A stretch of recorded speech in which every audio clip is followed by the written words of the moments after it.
পৃথিবীতে কবিতা পড়ে কেউ সৎ হয়, উপন্যাস পড়ে কেউ সৎ হয় না। তুমি একটা মানুষ দেখাইতে পারবে না যে কোনো সাহিত্য পড়ে সে তার নিজের জীবন দর্শন পরিবর্তন করেছে। কিন্তু আমি 1000 পিপল দেখাতে পারবো in the history of the world যারা ধর্মগ্রন্থের কারণে, ধর্মীয় বিশ্বাসের কারণে তার নিজের জীবনের সততা প্রমাণ করেছে। যে ব্যক্তি যে মসজিদে যায়, যে যায় না তার চেয়ে সে ভালো মানুষ। যে মন্দিরে যায়, যে যায় না তার চেয়ে সে ভালো মানুষ। যে গির্জায় যায়, যে যায় না তার চেয়ে সে ভালো মানুষ। পৃথিবীর কোনো ধর্ম মানুষকে অন্যায় শেখায় না, পৃথিবীর কোনো ধর্ম মানুষকে মিথ্যা কথা শেখায় না, পৃথিবীর কোনো ধর্ম মানুষকে নগ্নতা শেখায় না, পৃথিবীর কোনো ধর্ম মানুষকে অশ্লীলতা শেখায় না। কিন্তু তুমি তোমার ধর্মের কাছে ফিরে যাও। একটা ধর্মহীন সমাজ করে আমরা মানুষের সমাজ বানাতে পারবো না।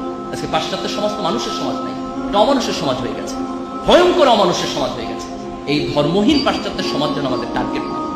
তোমাকে একটা জিনিস মনে রাখতে হবে, তুমি পরিশ্রম করবা, তুমি তার ফলাফল পাবা। তুমি ফাঁকিবাজি করবা, তারও ফলাফল তুমি পাবা। প্রত্যেকটা ভালো কাজের একটা রিওয়ার্ড আছে, প্রত্যেকটা খারাপ কাজের একটা পানিশমেন্ট আছে। আমি দুইটা ধর্মের দুইটা মাইথোলজি থেকে দুইটা কোট করে আমি আমার বক্তব্য শেষ করব। হিন্দু ধর্মের একটা গল্প আছে এরকম যে তাদের একজন রাজা ছিলেন, মোস্ট প্রবাবলি তার নাম ছিল গান্ধারী। একটা যুদ্ধে তার অনেকগুলো সন্তান মারা গেছে। তো সে ঈশ্বরকে প্রশ্ন করলো যে, ঈশ্বর তুমি আমাকে এত বড় পানিশমেন্ট কেন দিলে যে আমার সব সন্তান একটা যুদ্ধে মারা গেল?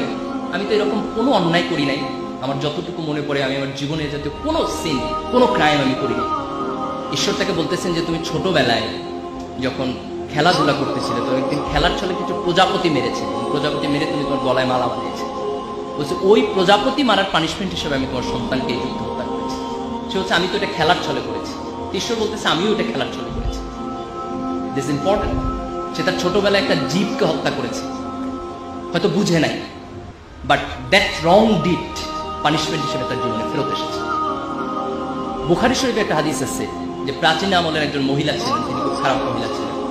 তিনি একদিন রাস্তা দিয়ে যাচ্ছেন, হঠাৎ করে তিনি দেখছেন একটা কুকুর খুব পিপাসিত। খুব দয়া হলো কুকুরটা দেখে, এবং তিনি একটা কুয়া থেকে পানি তুলে নিয়ে এসে সে কুকুরটাকে খাওয়ালেন।